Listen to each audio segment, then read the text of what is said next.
الحمد لله نحمده ونستعينه ونستغفره ونؤمن به ونتوكل عليه ونعوذ بالله من شرور أنفسنا ومن سيئات أعمالنا من يهده الله فلا مضل له ومن يضلله فلا هادي له ونشهد أن لا إله إلا الله وحده لا شريك له ونشهد أن سيدنا ونبينا ومولانا محمدا عبده ورسوله أرسل الله تعالى بالحق بشيرا ونذيرا وداعيا إلى الله بإذنه وسراجا منيرا أما بعد فقد قال الله تعالى في القرآن المجيد والفرقان الحميد فأعوذ بالله من الشيطان الرجيم بسم الله الرحمن الرحيم والفجر وليال عشر صدق الله مولانا العظيم وصدق رسوله النبي الأمين الكريم وقال تبارك وتعالى في عظمة حبيبه الكريم إن الله وملائكته يصلون على النبي يا أيها الذين آمنوا صلوا عليه وسلموا تسليما اللهم صل على سيدنا ومولانا محمد وعلى آله وصحبه وبارك وسلم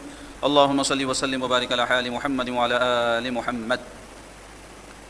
عزیز و بزرگ و دوستو، ماہ ذوالقعدہ جو اسلامی سال کا 11واں مہینہ ہے، اس مہینے کے چند دن باقی رہ گئے ہیں اور اس مہینے کے اختتام پر جس مہینے کا آغاز ہوگا وہ ماہ ذی الحجہ ہے جو اسلامی سال کا آخری مہینہ ہے. اور اسلامی سال کا یہ آخری مہینہ جیسا کہ اس کے نام سے ظاہر ہے ذو الحجہ، حج والا مہینہ ہے. یعنی اس ماہ میں اسلام کے رکن پنجم حج کی ادائیگی عمل میں لائی جاتی ہے. دنیا کے مختلف خطوں سے مسلمانان عالم مقدس سرزمین حجاز میں جمع ہو کر کے فریضہ حج ادا کرتے ہیں. اس کے ساتھ ساتھ ساری دنیا میں اسی ماہ میں 10 تاریخ کو اور اس کے بعد اور 2 دنوں تک مسلمانان عالم قربانی دیتے ہیں. تو یہ آخری مہینہ ذو الحجہ کا فضیلت والا اور برکت والا مہینہ ہے. اور اس کے جو آخری مہینے کے 10 دن ہیں ابتدائی شروع کے، پہلی ذی الحجہ سے لے کر کے 10 ذی الحجہ تک، اس کی فضیلتیں احادیث مبارکہ میں وارد ہوئی ہیں. تو اس مناسبت سے انشاءاللہ تعالیٰ کہ یہ بڑا فضیلت والا مہینہ ہے، ہم کچھ باتیں اس ماہ کے ابتدائی 10 دنوں کے حوالے سے آپ سے بیان کریں گے. اور ان باتوں کے بیان کرنے سے مقصود یہ ہے کہ ان ابتدائی 10 دنوں کا ایک مسلمان کو اہتمام کرنا چاہیے، اور وہ کس طرح کرنا چاہیے وہ اس کو جاننا بھی ضروری ہے. جب تک جانے گا نہیں تو ان دنوں کا اہتمام کیسے کرے گا؟ لہٰذا ابتدائی 10 دنوں کے فضائل مختصر ہم آپ کے سامنے بیان کریں گے. جاننا چاہیے کہ قرآن مجید میں اللہ تبارک و تعالیٰ کا ارشاد ہے والفجر ولیال عشر، جس کا معنی ہے قسم ہے فجر کے وقت کی. والفجر قسم ہے فجر کے وقت کی، ولیال عشر کے معنی ہے اور قسم ہے 10 راتوں کی. سورہ فجر کی یہ ابتدائی 2 آیات ہیں جس کی تفسیر میں مفسرین نے لکھا ہے کہ اللہ تبارک و تعالیٰ نے فجر کے وقت کی جو قسم کھائی ہے تو وہ اس لیے کہ فجر کا جو وقت ہے وہ اللہ تعالیٰ کی قدرت کی ایک عظیم نشانی ہے. کیسے رات جب چھا جاتی ہے، اندھیرا جب چھا جاتا ہے تو زندگی معطل ہو جاتی ہے. یعنی دن میں انسان جیسے آسانی سے کوئی کام انجام دیتا ہے، یا دن کے جو کام ہیں وہ انجام دہی اس کی دن میں آسان ہے اور رات ہونے پر وہ کام مشکل ہو جاتے ہیں. دور حاضر میں تو ترقی یافتہ دور ہونے کی وجہ سے ہم دیکھتے ہیں کہ روشنیاں ہیں، سہولتیں ہیں، جس کی وجہ سے کئی کام ہم رات میں بھی انجام دے دیتے ہیں. ماضی میں ایسا ممکن نہیں تھا، اور 1400 سال پہلے جب قرآن مجید کی آیات نازل ہوئی اس وقت تو دنیا اور پیچھے تھی ترقی کے حوالے سے. نہ روشنیاں تھیں، نہ سواریاں تھیں، اور نہ کوئی دنیاوی جو آج ترقی ہے جو 100 سال پہلے تک بھی نہیں تھی، وہ اس زمانے میں تصور بھی نہیں کیا جا سکتا تھا. تو رات جب چھا جاتی ہے، کوئی آدمی شہر کے علاقوں سے باہر نکل جائے تو وہ محسوس کرے گا کہ ایک چادر ہے سیاہ رنگ کی جو ساری دنیا کو ڈھانک لیتی ہے. سارے معاملات زندگی کے معطل ہو جاتے ہیں. لوگ جو دوسرے مقامات پر شہروں کے علاوہ رہتے ہیں وہ جلدی سو جاتے ہیں اور سارے کام کاج ان کے ختم ہو جاتے ہیں. جیسے ہی فجر کے وقت کا آغاز ہوتا ہے آپ دیکھیں کہ وہ گھٹا ٹوٹ جو اندھیرا تھا وہ چھٹنے لگتا ہے، اور سورج کی کرنیں جیسے ہی زمین پر پہنچتی ہے روشنی پھیل جاتی ہے. تو یہ جو تبدیلی ہوئی کہ اندھیرا روشنی سے بدل گیا، کہاں وہ رات کی سیاہی جس نے تمام زندگی کے کاموں کو معطل کر دیا تھا، روشنی جو ہے تمام کاموں کو پھر سے جاری کر دیتی ہے. لوگ اپنے کام کاج میں لگ جاتے ہیں، اپنی مصروفیات میں لگ جاتے ہیں، اپنی معاش میں لگ جاتے ہیں، کمانے دمانے میں لگ جاتے ہیں. تو یہ کوئی معمولی واقعہ نہیں ہے، مگر چونکہ یہ روزانہ ہو رہا ہے اور ہم عادی ہو گئے اس کے دیکھنے کے کہ اندھیرا روز چھاتا، روشنی روز نکلتی، اس کے ذریعے سے جو پیغام ایک عقل مند کو، ایک سمجھدار انسان کو حاصل ہونا ہے وہ ہم بھلا دیے ہیں۔ تو اللہ تبارک و تعالیٰ فجر کے وقت کی قسم کھا رہے ہیں، کیوں؟ اللہ تعالیٰ کی قدرت کی عظیم نشانی ہے یہ، کیسے اندھیرے کو اللہ نے روشنی سے بدل دیا، پھر یہی روشنی جب شام ہوتی ہے، پھر رات ہوتی ہے تو کدھر چلی جاتی ہے پتہ ہی نہیں چلتا۔ ایسے ہی یہ رات کا اندھیرا جب روشنی نکلتی ہے تو کدھر چلا جاتا ہے پتہ ہی نہیں چلتا۔ تو کوئی معمولی بات ہے یہ؟ اب یہ روز مرہ ہونے کی وجہ سے ہمارے لیے معمولی بات بن گئی، لیکن اللہ کی قدرت کی عظیم نشانی ہے۔ اور دیکھو اللہ نے قسم کھائی ہے، اور ہم قسم کیوں کھاتے ہیں؟ قسم اس لیے کھائی جاتی ہے کہ اپنی کسی بات کو ہم موقت تاکید والی اور مضبوط کرنا چاہتے ہیں۔ مثلا کوئی ہماری کہی بات کو مان نہیں رہا ہے تو ہم جب قسم کھاتے ہیں، پہلے سے کوئی مان رہا ہے تو قسم کھانے کی ضرورت ہی نہیں ہے نا۔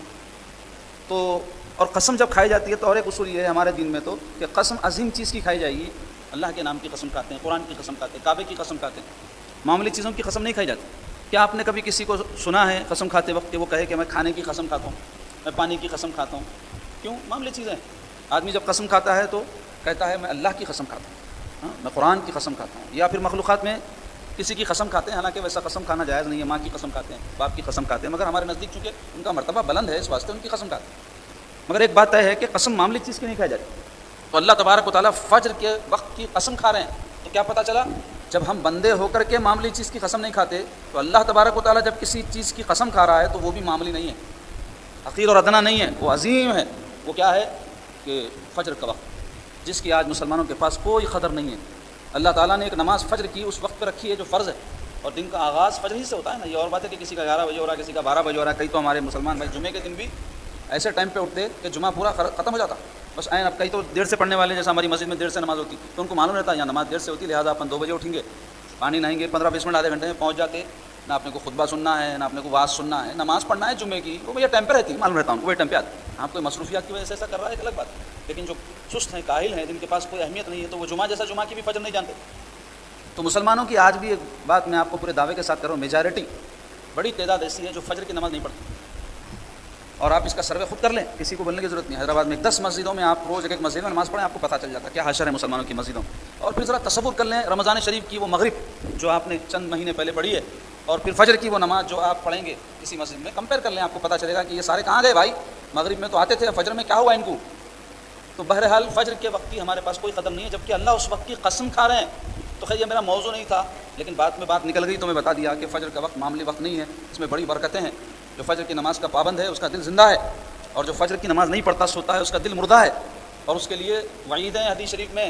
منافق کی علامات میں سے علامات یہ بتائی گئی ہے کہ وہ فجر کی نماز میں سستی کرتا ہے۔ تو کسی مسلمان کو منہ پہ منافق بولے تو لڑنے آ جاتا، لیکن حدیث میں منافق آیا تو کیا کریں گے اپن؟ بولو آپ، ہم نہیں دے رہے منافقت کی اس کو سند، رسول اللہ صلی اللہ علیہ وسلم دے دیے، اب انہیں اس سند کو قبول کرے نہ کرے، لیکن رسول اللہ کی طرف سے وہ دے دی ہے سند۔ تو مختصر یہ کہ ہم کو اہتمام کرنا چاہیے فجر کے وقت کا۔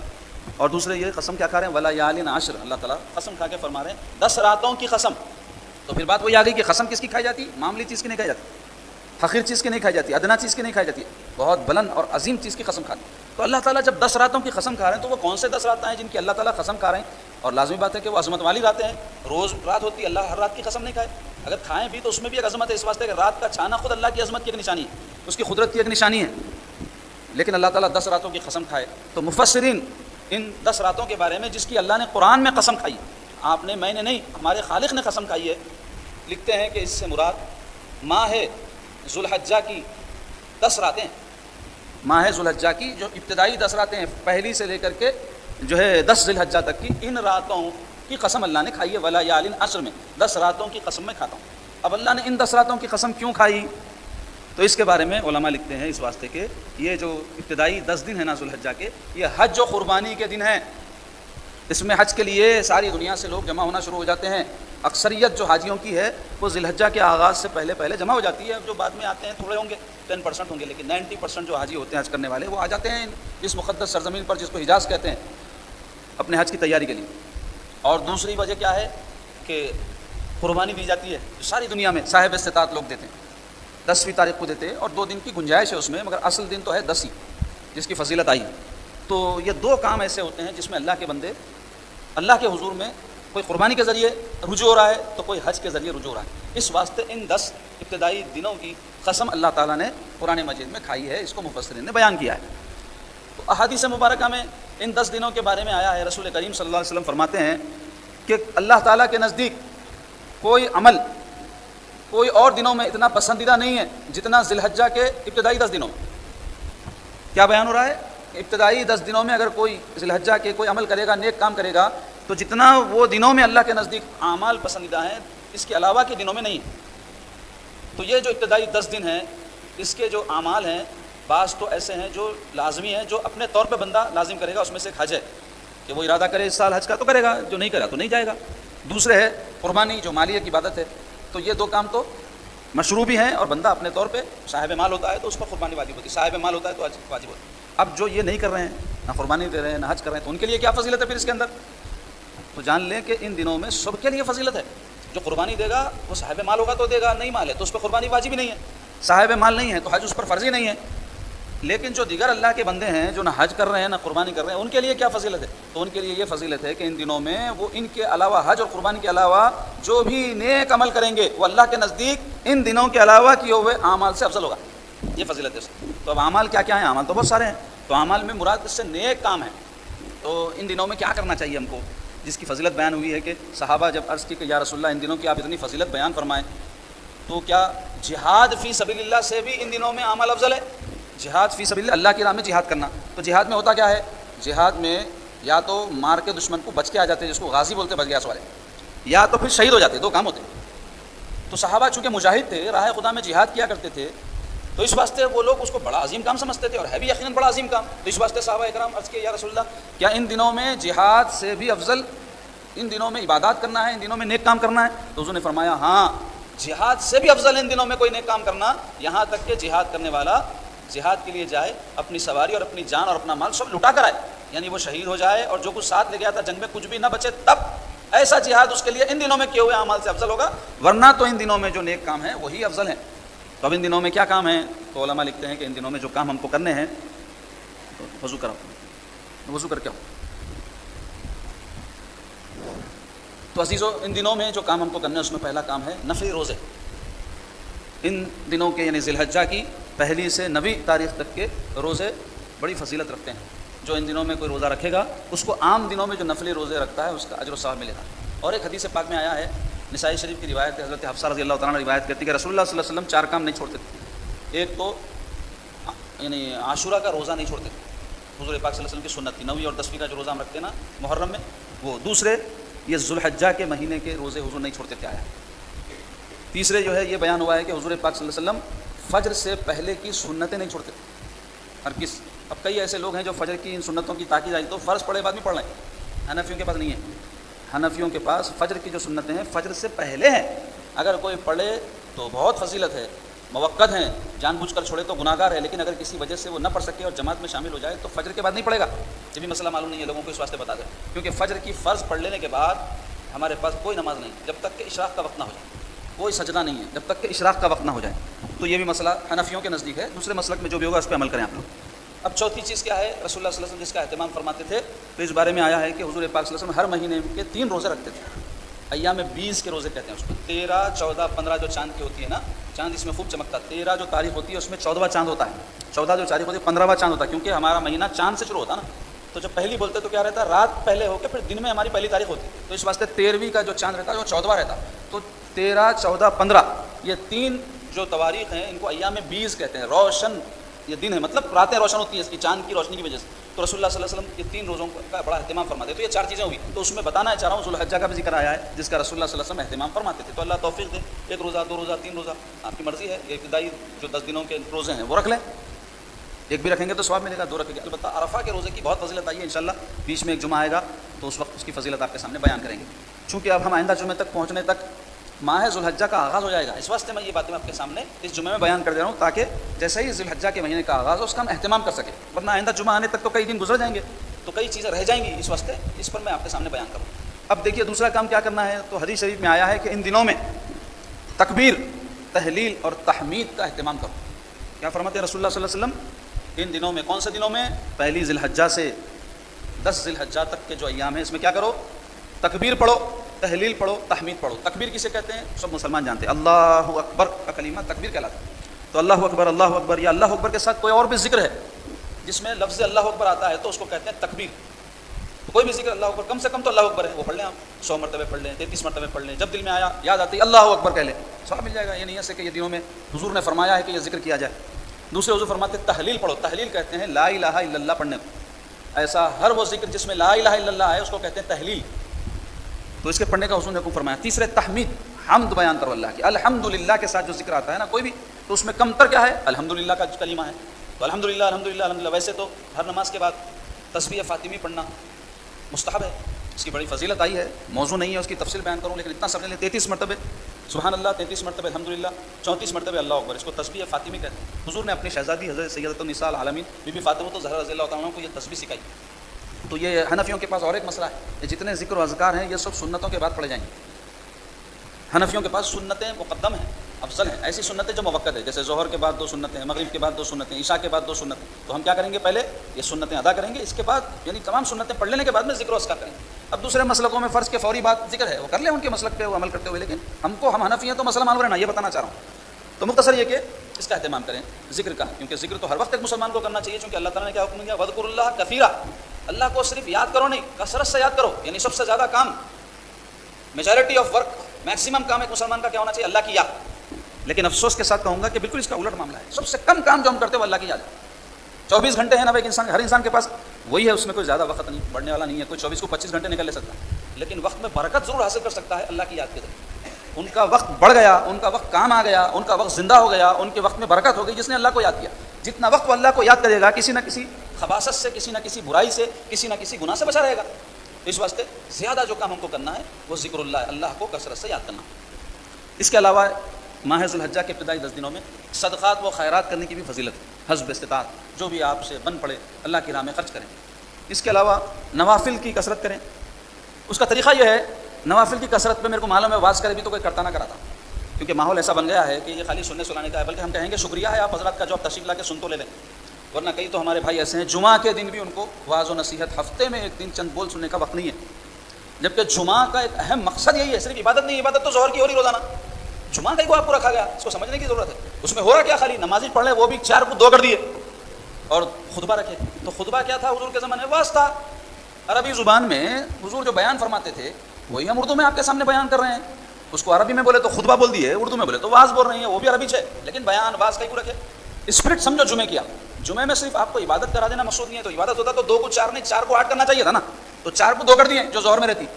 پھر باقی وقت کیا کرنا ہے ذکر کرنا ہے تلاوت کرنا ہے ساتھ ساتھ کچھ واز و نصیحت بلکہ خطبے کو جمعے کی شرط قرار دے دی. اگر جمعے کے دن ممبر پہ امام صاحب خطبہ نہیں دے کے 2 رکعت نماز جمعے کی پڑھائے تو نماز ہوتی نہیں. شرط ہے بغیر خطبے کے نماز ہوتی نہیں. سننا شرط نہیں ہے. جو لوگ آئے نا ایک تعداد ہے 8-10 آدمی سن لیے بس ہے.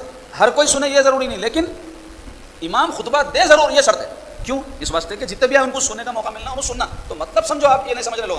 اس کی وجہ سے جمعے کے اہتمام کے اندر جو جذبہ لوگوں میں پہلے تھا وقت سے پہلے مسجد میں جانا بیٹھنا ہونے ہو رہا. تو میں آپ تمام حضرات کا شکریہ ادا کرتا ہوں کہ آپ لوگ جلدی تشریف لائے. اور واضح تو کرنے والے بہت ہے اور یوٹیوب پہ کس کا آواز نہیں ہے کس کے بیانہ نہیں ہے کیا کیا نہیں سن رہے. تو بولنا ہے چلو سننا سنانا بہت ہو رہا کرنا کرانا کم ہو گیا.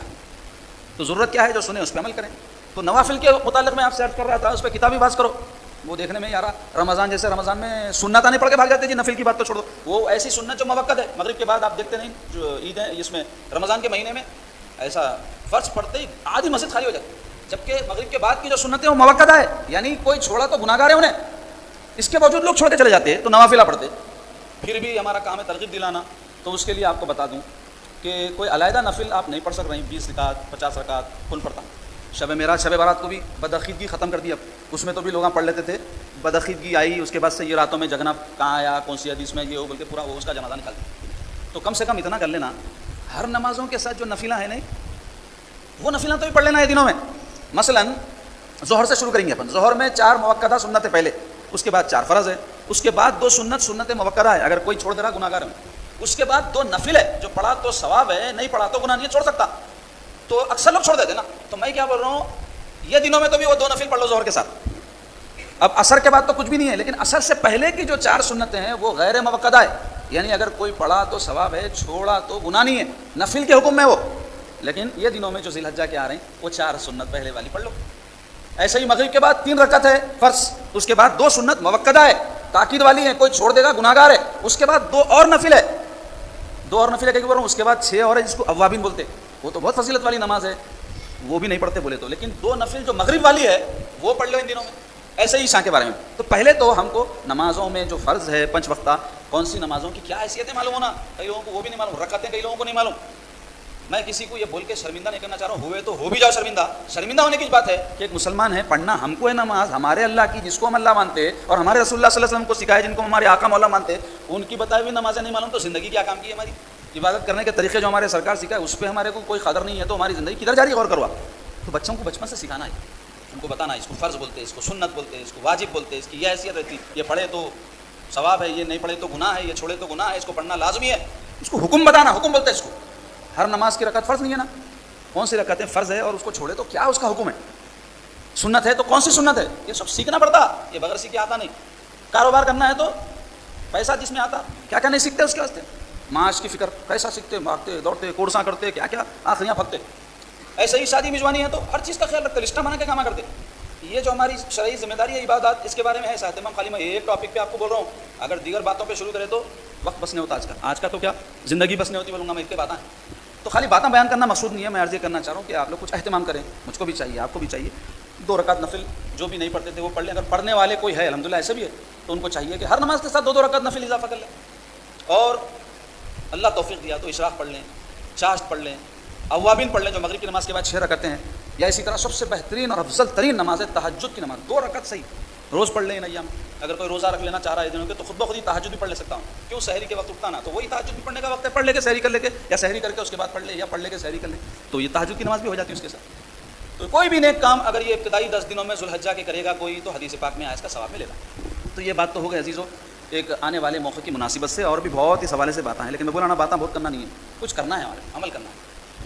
اب دوسری اہم بات آئی ہے جو سلسلہ وار خطاب میں آپ کے سامنے کر رہا تھا، دین کا تعارف، دین بولتے کسے، پھر دین کے شعبے میں بیان کیا، اور 5 شعبے اس کے پھر ایک مرتبہ آپ کو دہراتا ہوں ذہن نشر نہ بلکہ پہلا ہے عقیدہ، عقائد اس کی جمع ہے، دوسرے عبادات، تیسرے ہے معاملات، چوتھے اخلاقیات، اور 5ویں ہے معاشرت. یہ 5 چیزوں کو ملا کے دین بولتے. دین صرف عقائد کا نام نہیں ہے، صرف عبادات کا نام نہیں ہے، صرف اخلاقیات کا نام نہیں ہے، صرف معاشرت کا نام نہیں ہے، صرف معاملات کا نام نہیں ہے. یہ 5 چیزوں کو ملا کر دین بولتے. یعنی آدمی اگر کوئی دیندار بول کے بننا چاہ رہا، جو کہ خالی آرزو رہتی، بنتے نہیں بنتے وہ تو اللہ جانے، تو اگر واقعتاً اس کی آرزو مخلصانہ ہے تو پھر اس کے واسطے ضروری ہے کہ یہ 5 شعبوں کے بارے میں اس کو بنیادی طور پہ علم ہو، تاکہ وہ ان 5 شعبوں کو اختیار کر کے دیندار بن جائے. حالانکہ عمل میں کئی چیزیں ہمارے آ رہی ہوں گی، لیکن علم نہیں ہے ہم کو کہ یہ 5 شعبے دین میں شامل ہیں. تو میں اس حوالے سے عقائد پر آپ کو ایک خطاب کیا. اسلامی عقائد ہے کیا، کیا عقیدہ ایک مسلمان کو رکھنا چاہیے سچا مسلمان ہونے کے لیے، اہل سنت والجماعت ہونے کے لیے. پھر عبادات کی فضیلت، اہمیت، تاکید وغیرہ بیان کیا جو دوسرا شعبہ ہے دین کا.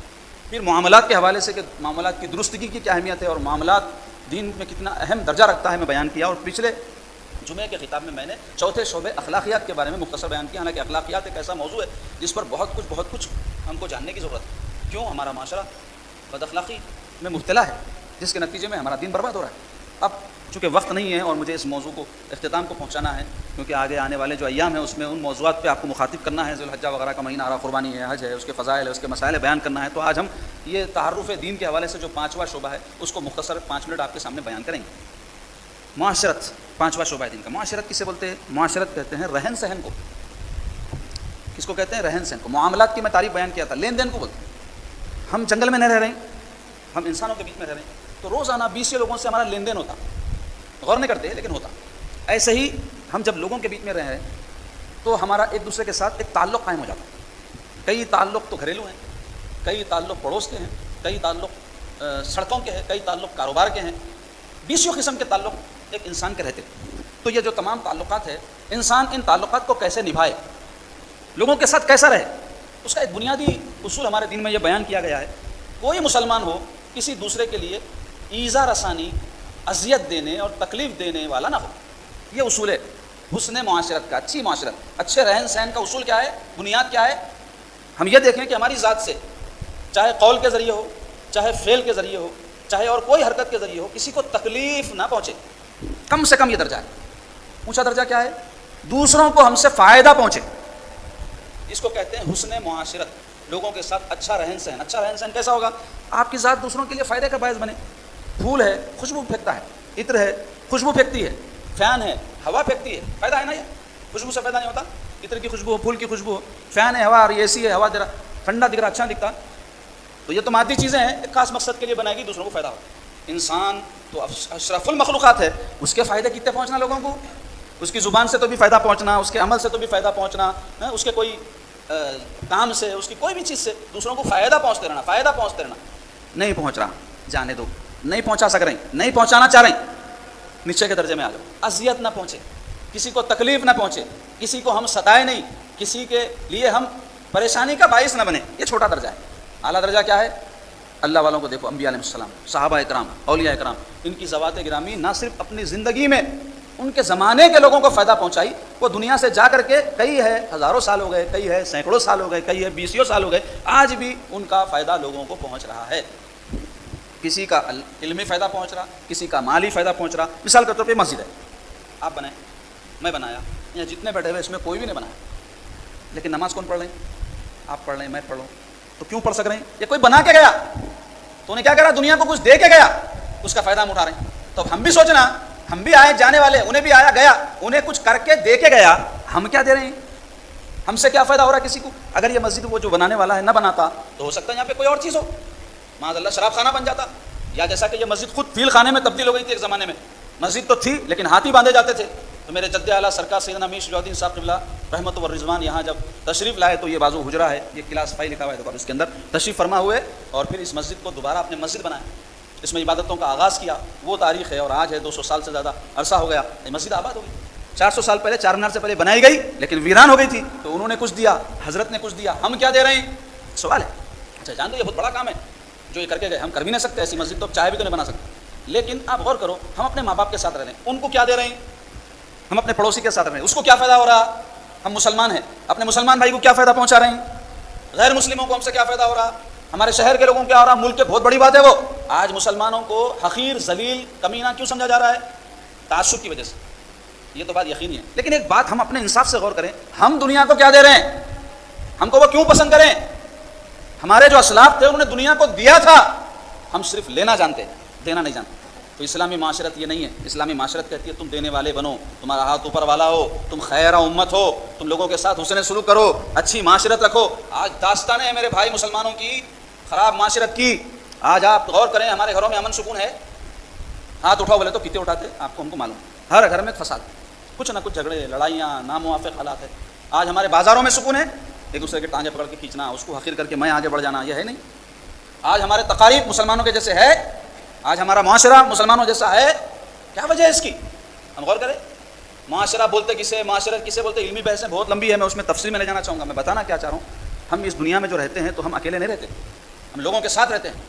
ہمارے ماں باپ ہیں, ہمارے رشتے دار ہیں, ہمارے پڑوسی ہیں, ہمارے کاروباری ساتھی ہیں. سڑک پہ ہم چلتے ہیں تو اکیلے ہماری گاڑی پرائم منسٹر, چیف منسٹر کی طرح نہیں جاتی, قافلہ نہیں جاتا ہمارا, آزو بازو لوگ ہوتے ہیں. ہم جس محلے میں رہتے ہیں ہمارے آزو بازو لوگ ہوتے ہیں, ہم جس مسجد میں بیٹھتے ہیں آزو بازو ہمارے مسلمان بھائی ہوتے ہیں, ہر جگہ ہم لوگوں کے ساتھ ہیں.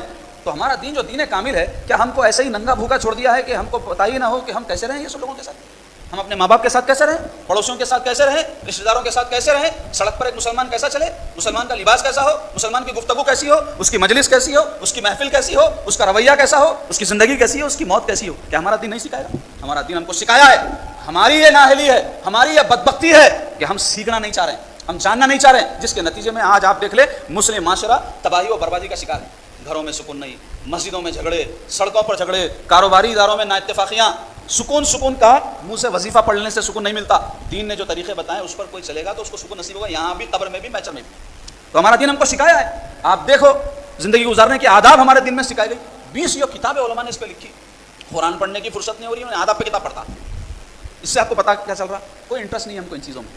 آپ غور کریں کہ ہمارے جو اسلاف تھے ان کے معاشرتی معاملات کو دیکھ کر کے لوگ اسلام قبول کر لیتے تھے, اور آج ہماری معاشرت ایسی ہے اس کے ویڈیو بنا کے سوشل میڈیا پر ڈالے جا رہے ہیں. دیکھو یہ مسلمان ہیں, جانوروں کی طرح لڑ رہے ہیں.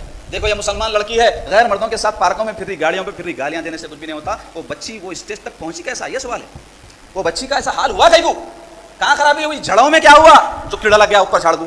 تو جڑوں میں دیکھنے کے بجائے کیڑے کو پھدرا مان لیتے بیٹھے ہوئے, ہم گالیاں دیتے, بے عزت کرتے ہو بچیوں کو. ایسا کرنے سے کیا انہیں سمجھ جائیے کہ ہاں میں غلط کری؟ ارے اس نے فیصلہ کر لیا ہے کہ مجھے یہی کرنا ہے, اس لیے کہ تم نوجوانوں میں سے کوئی اٹھ کر یہ ہمت نہیں کر رہا ہے کہ ایسی بچیوں سے کوئی شادی کر لے.